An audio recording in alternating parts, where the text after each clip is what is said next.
Good morning, everyone. Ben Driggs here with DJ at Navigate Financial. Good to have you here on in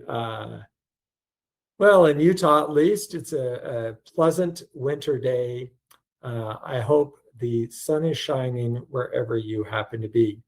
So today we're going to be talking about professional development and entrepreneurship.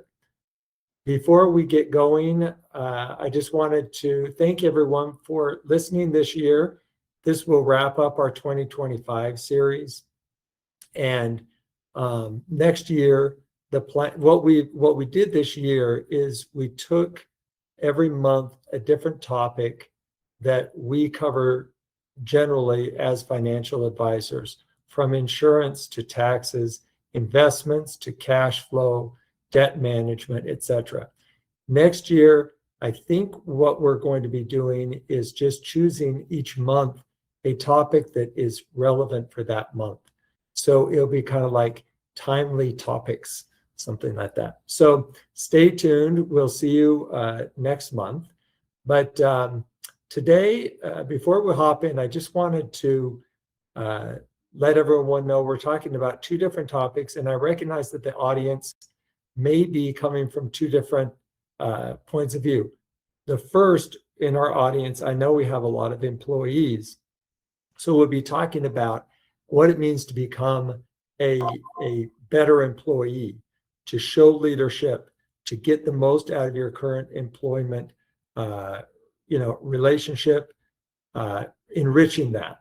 The second is for people who are on the call who are not employed, or they could be perhaps, but that is geared for more people who are truly wanting to be their own entrepreneur.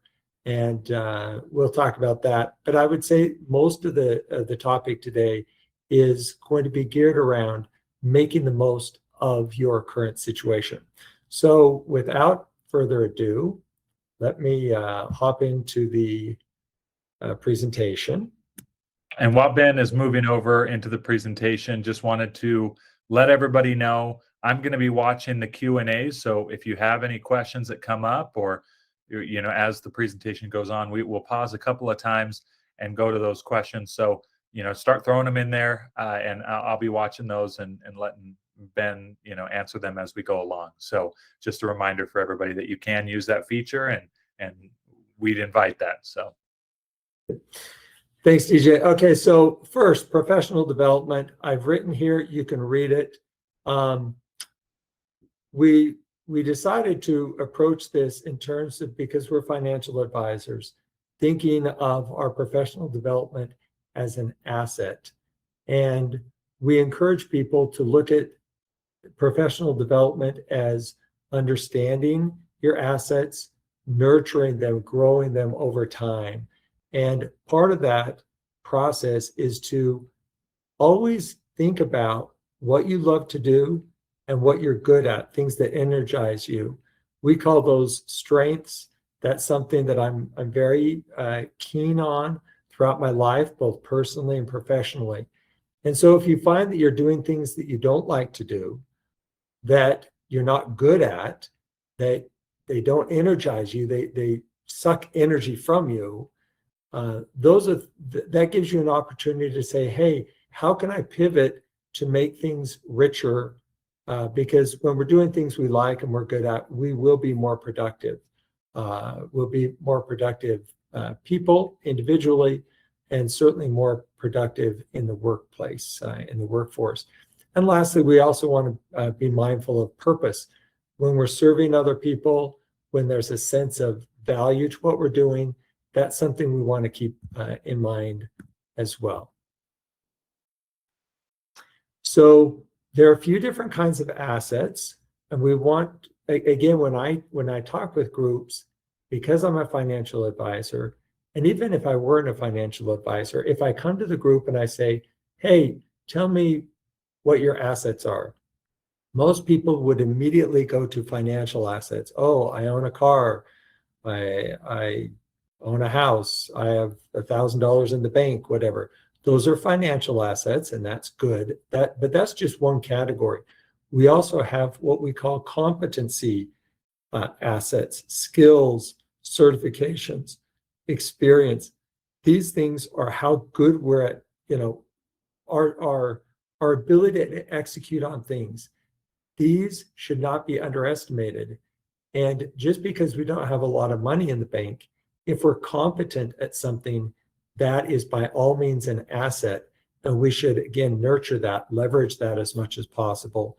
We have relationships, assets with friends and families, mentors, people we trust, people we can rely on, professional connections, and what's this, and reputation. So we want to always be cultivating those relationships. We want to care about people. We want to show compassion. We want to show a genuine interest in people, and develop our network of friends and families, and family and professional relationships as an important asset that we all have. And the last thing is our personality and behavioral assets, how hard we're working, our confidence, our stick-to-itiveness. These are behaviors that are for sure assets. And so again, if you're on this call, or if you know someone who might be discouraged because they don't have any money, we can change the conversation a bit to move away from simply looking at assets as financial and saying, yes, you have assets, you're young, you have time, you have enthusiasm, you're a hard worker, you have creativity, you can learn things quickly. The ability to learn things quickly is a great attribute. The ability to pivot, to change, to adapt.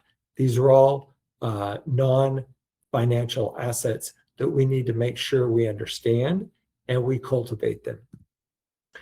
A healthy career is the most fundamental financial asset for most people. So we're going to get back to financial assets, and we'll just talk about our career.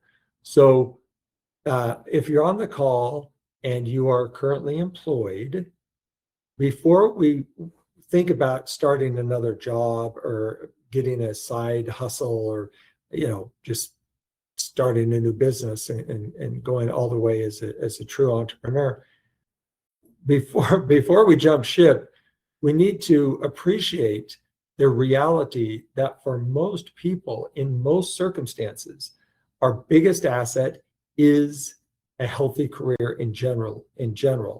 And that starts typically with the very job that we have, because a healthy career, a healthy job translates to higher income, because we're doing well at work. And people, we all know, in a work environment, some people succeed, some people languish.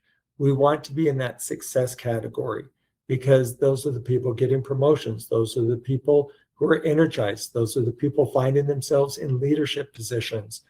And good things are happening there. That does have a direct translation into financial earning power, because they tend to be making the most money.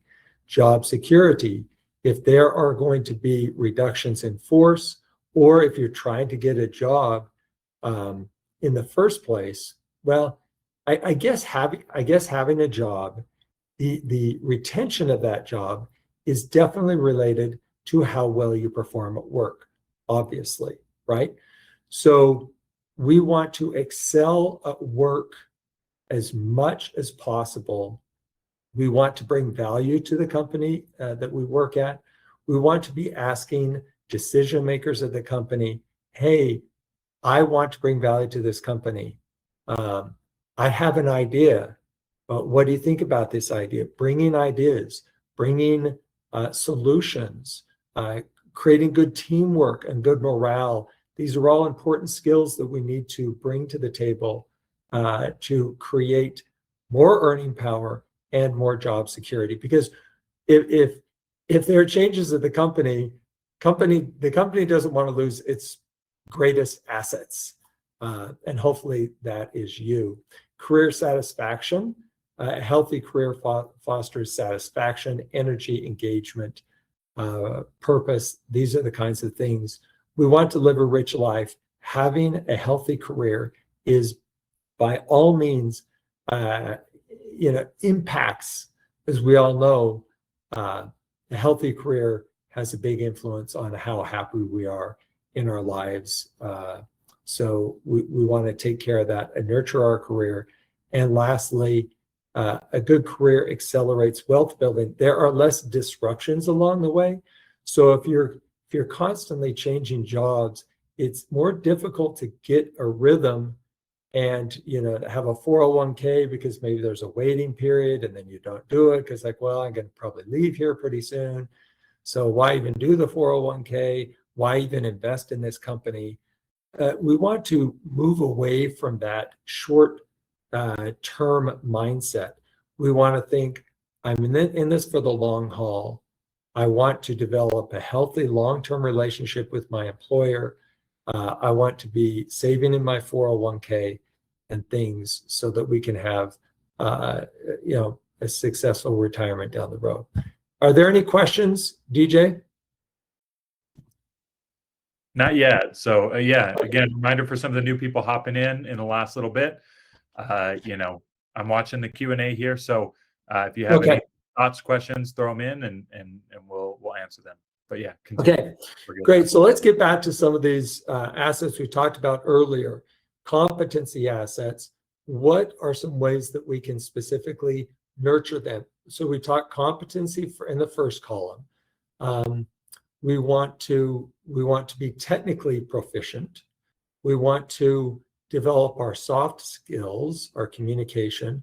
We want to talk to people, listen, read books, read podcasts. How can I be a better communicator? We want to be responsible. We want to, when someone sends an email, we respond to the email as quickly as possible. We are dependable. We communicate. These are all fundamental things that, interestingly, are not taken for granted. So when we can if we master those fundamentals of good communication, respect for colleagues, these are the kinds of things that really help build our place in the workforce. And then action steps: identify gaps between current abilities and future goals, then bridge them. What are we good at? How can we become better? I want to put a plug in here to something I've talked about from time to time as a reminder. When we are making decisions about which direction, and we have path one is going down a path that we enjoy, we're excited about. It plays to our strengths, our interests. And path two are the things that are weakness. We're struggling. We're not very good at it. Even as I say it that way, clearly it's better to go down path one. But often we have been programmed to try to build hey, we have a weakness in X. And so let's spend time on improving on X or Y weakness. My personal recommendation and advice is to manage those things that are not our strengths. They might be true weaknesses. Manage the weaknesses, but always focus on the strengths. That's where you want to be putting your emphasis. Identify your strengths, nurture them. Relationships, assets in the middle, building connections through on the job. So if let's say you work at a company, there are 50 people. It's very important to develop relationships with all 50 people. That's not a huge number. If you work at a company with 1,000 people, that's more difficult. But certainly 50 people is a manageable set. So we want to look for opportunities to cross-pollinate, if you will, meet people from different departments, meet people who are doing different things, trying to understand what they're doing, so that you can present yourself as someone who understands the workings of your organization. We want to avoid just kind of like, I'm siloed, I do my thing, and I don't really know what's going on. That's not the best employee. The best employees understand the big picture, and because when you understand the big picture, you typically can make better decisions. external networking, going out there, investing time, meeting new people, going to events, online communities today, reaching, LinkedIn and the like. Action step, seek opportunities to develop and expand your network of friends and professional relationships, and then lastly, reputational assets. Credibility, when we're putting this together, we're trying to figure out a way to describe this. We ended up with the term credibility and reputational assets, but these are things that I think it is very beneficial to earn a reputation for something good at your company. I gave she's the problem solver, he's the first to arrive. Establish a reputation, and they're saying, well, how do people perceive you on the job? You can actually take steps to build that reputation. And, I think that that's not an unwise way to go about it. Earn the trust and respect by being honest, accurate in your dealings, things like that. Okay, so we're ready to pivot. Any questions? And what time is it? It is now 17, so we're halfway through. We're going to switch to entrepreneurship. Any questions before we pivot? We have a question here. How would you recommend managing or planning building these different areas so that building relationships and you can build relationships and maintain communication? Sorry. Yeah. How would you recommend managing or planning for building these different areas that we were just talking about? How do you actually go about building it? Yeah. What would you recommend? Well, when we're done, you can send me an email. I can forward to you my daughter, Eliza, has spent a lot of time on building her networking skills and has put together an entire presentation on very practical, strategic ways to expand your professional network, how to reach out. I mean, there are strategies on developing new relationships. It requires you to go out of your comfort zone, but generally it's reaching out to people and saying, hey, tell me about your story. I would like to learn about you. When we invest in other people, that comes back to us. And now we start making friends, and then more friends beget more friends. So it is communication, it is reaching out, it is thank you notes, it is being aware of what is happening in their life. We want to take a genuine interest in other people. So if someone's going through a difficult time, sending them a note, sending them a text, thinking about you, these are the ways that we develop trust and friendship that really weathers time, because we show empathy, we show concern. So keep, this morning I sent an email or I sent a birthday text to someone, right? That's a little thing, but this is something that, the person I sent this to, I send them every year, and we don't really have much of a relationship, but he said, hey, thank you very much for thinking. You always think about me on my birthday. I appreciate it, right? It's just something, literally, it's on my calendar every year, send a birthday. These things don't take a lot of time, but they do give us an opportunity, touch points to reach out. Anyway, that's a longer conversation. I appreciate the question, and we can certainly talk more about that. Just shoot me an email, and we can talk about that further. Anything else? No, we're good for now. I think hopping in. So entrepreneurship, a lot of people think, entrepreneurship means I'm going to quit my job and I'm just going to start a new company. For most people, in most circumstances, that is not practical, or it actually doesn't work that way. Instead, we want to take a broader definition of entrepreneurship, and the way that we've defined it, it is developing your entrepreneurial assets that increase your value everywhere, at your current job, at a future job, in your home, in your relationships, with your health, etc. So these are entrepreneurial assets that anyone can develop: curiosity, problem solving, resourcefulness, accountability, resilience. These, a lot of people say, "Oh, I'm not an entrepreneur.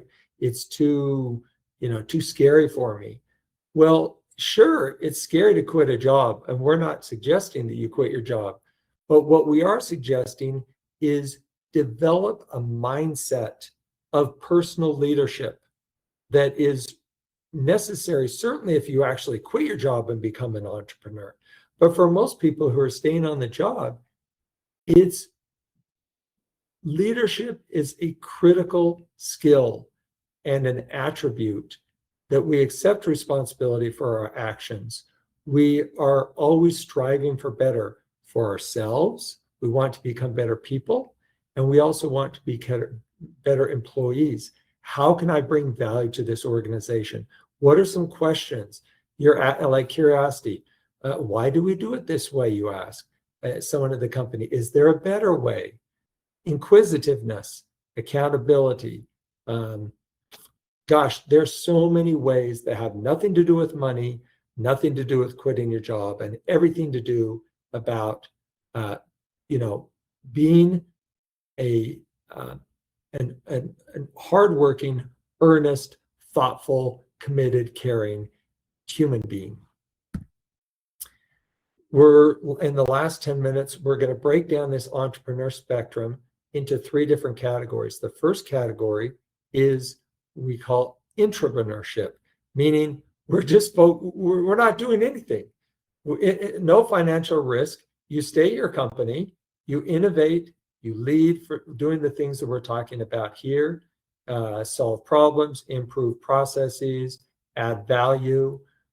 Employers appreciate people who demonstrate initiative, who are bringing a new solution to the table, who are saying, maybe we could do it this way. I don't know any business owner who would not appreciate someone coming up to him or her and saying, I've been thinking about the way we do XYZ. Have you thought about doing it this other way? Even if they say, yes, and I'm not interested in that. You demonstrated to them that you are someone who's thinking bigger picture, and then you come back. You immediately mark yourself as someone who's thinking broader than the average employee. So that is something, no financial risk, doesn't require any work other than just being a really good individual and a really good employee. The middle, side entrepreneurship, side hustle, if you will, not very much risk there because you're still working full time. This is to pick up a little extra money. But I wanted to draw a distinction here in this parentheses at the bottom. We're not talking about getting a part-time job.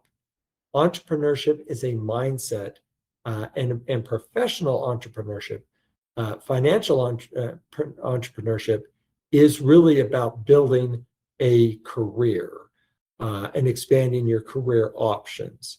So this is not just like, oh, I'm going to go get another job, because we all know if you need more money, you could go get another job. That's a different conversation. So we want to make sure that that your employer, you're not breaking any commitments with the employer or anything like that.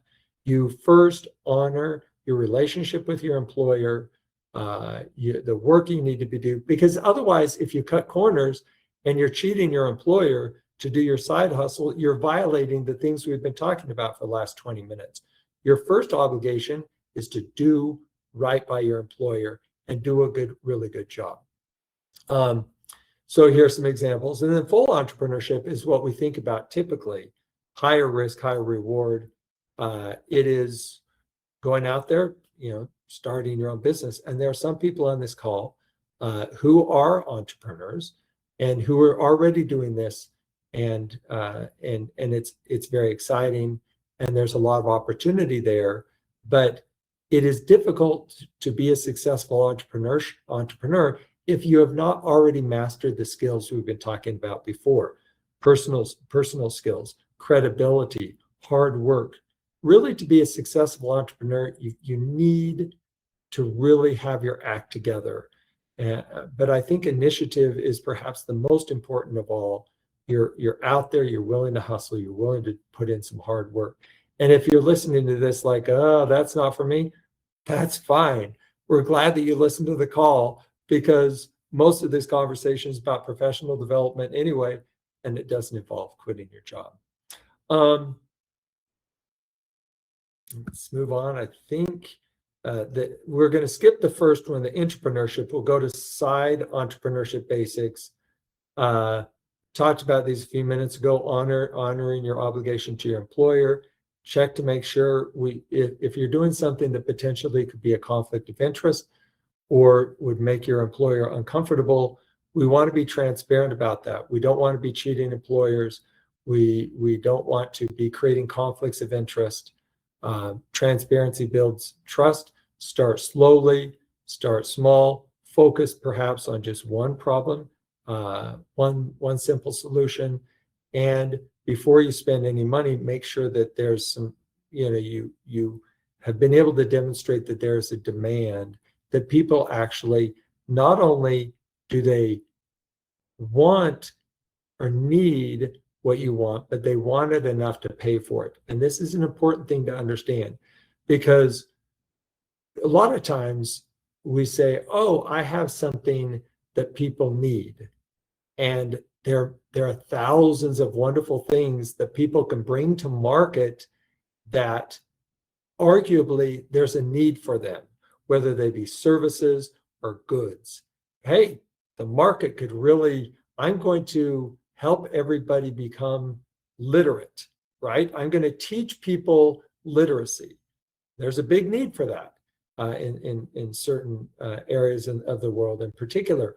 Or I'm going to bring food for people who don't have food. I mean, how can you dispute that there's a need to bring clean water or good food to people who don't have that otherwise? So the need isn't typically the problem. The challenge is to identify and make sure people are actually willing to pay money, they have the ability to pay money, that they are willing to pay the money. So you might be a musician and you're producing great songs. You might be an artist. You might be a massage therapist and you have great massage, skills. Everybody brings a lot of value, or they can bring a lot of value. But just because you're Mozart doesn't necessarily mean that people are willing to pay to listen to your stuff. And so if they're not willing to pay to listen to your podcast, oh, I want to be an influencer. Great. You might have things that are important to bring to market that people really could benefit from knowing, but are they going to pay you any money? Is this a viable business? Viability is really important to understand, and it is not simply need. Need does not equal viability. People paying you becomes, now they may not pay you enough. So people paying you enough so that you have a sustainable business, now we're talking viability. Okay. And then there's a little thing here. Don't jeopardize these things. Don't jump ship. And here's some ideas. I think that this is the very last one. And it is, 10:30. Okay. So you can glance here, services, teaching and sharing, digital, creative, just a few ideas. We can send this. Well, we always post these webinars to our website and to YouTube. It is 10:30. We want to honor your time. That wraps it up. We will show our disclosures here as we ought to. Are there any questions before we wrap it up? DJ, anyone on the? If anybody has, I think that was just the one main question that we had. So if anybody who's on here has one, throw it out there and we can answer it. But otherwise, no. Well, thank you, everyone. Have a wonderful holiday season. We appreciate your business. We appreciate you taking a few minutes to listen, and we will see you next month. Take care.